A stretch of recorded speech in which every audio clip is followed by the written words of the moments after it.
Welcome, wheeled stranger, to the beautiful world of Blockteria. Yeah, I'm never stepping in Blockteria again. This is CarQuest Overrated Review, guys. I am Bradley Overrated, and let me just start off by saying I wanted to like this game. I really did. I thought it was a really cool concept, a 3D platformer-esque game where you drive around in a car the entire time. Doesn't sound terrible. So as this guy likes to point out, the main objective of this game is to go around and restore Blockteria to its former glory. This guy, Lord Blockstar, is the king of Blockteria, and he wants you to collect these pieces that you see right here that are known as artifacts. You collect the artifacts, it'll unlock more of his memory, because for some reason he's lost his memory, and it'll restore Blockteria to its former glory, and thus saving the world. Not even a terrible concept. The worst thing, though, about this game is the fact that you play as a car, so when you think of a car, you think races and crazy, insane stunts and other things like that, you know, because it is a car, and it's a car game. But no, CarQuest doesn't have that. There are no races in this game at all! None. Zip.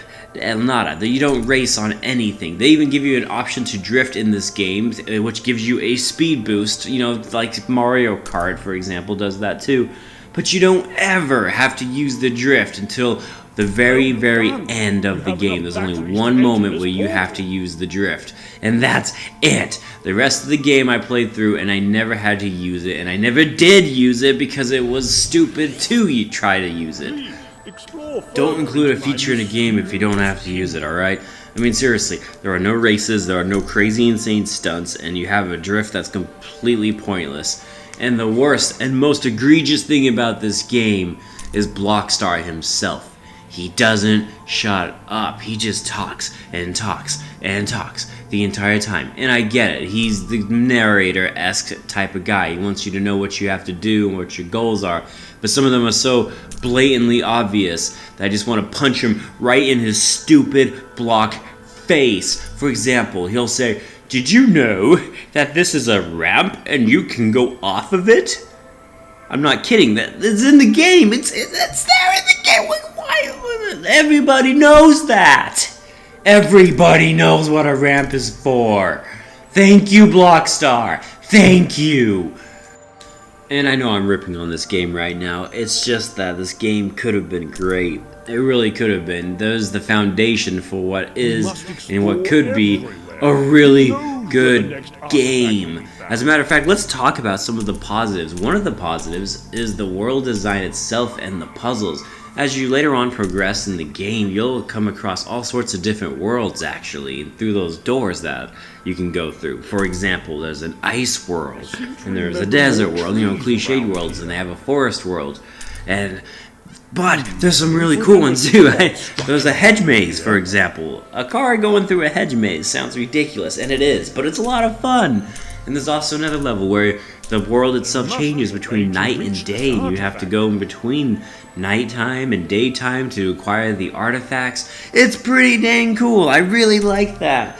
The problem is when I go into these worlds, some of them are so huge and some of them are so tiny that the tiny worlds are like focused only on a certain type of puzzle or mechanic, which is fine and dandy, but then you get to the big worlds and it's basically a lot of backtracking. All you do is you go from one side to the other to collect the artifacts. So you'll go all the way, take literally a minute to get to one side, then have to turn your car around, and then go all the way back to get the next artifact. And then do it again, and again, and again, and it wears you down. And then the last thing I want to talk about, since this is technically a 3D platformer game, there are collectibles other than the artifacts which unlock everything for you to beat the game. There are these museum pieces which will unlock a little bit of history for the game itself. The biggest problem I have with collecting the museum pieces is you do it after you beat the initial game. And then at that point, you gotta decide for yourself, is it worth that extra effort?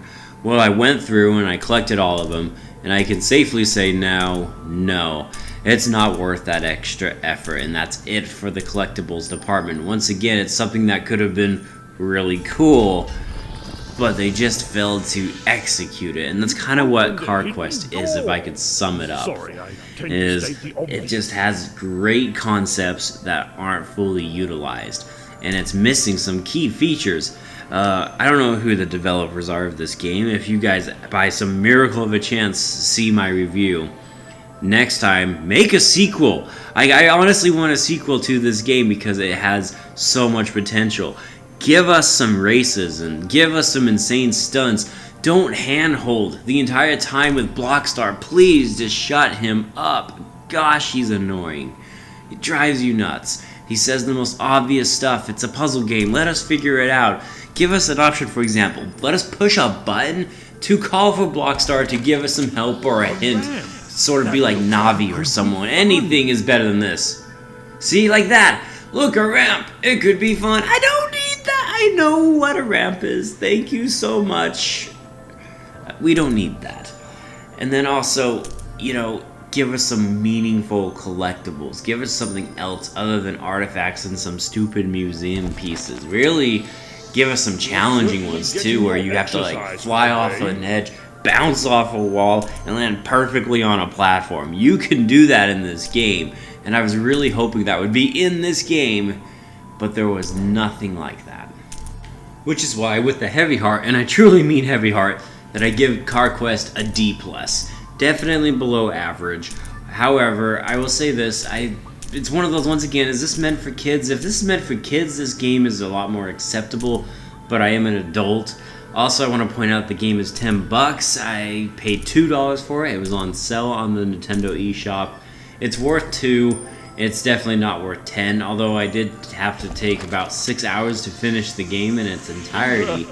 It's still not worth $10 just because of most of that. I swear 2 to 3 hours of that was just going back and forth in certain levels over and over again. So, developers, if you see this, man, please take this in consideration that I want a sequel, and the reason why is because I think you have something here.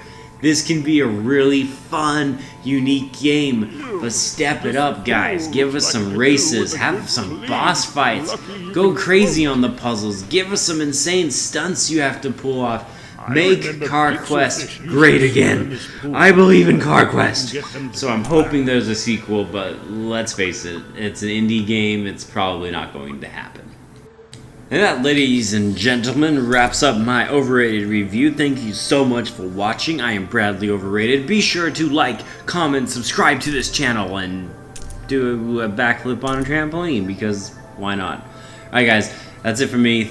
Thank you so much for watching. I am out like a trout, and I'll see you on the next Overrated review. Take care, guys, and have a great day.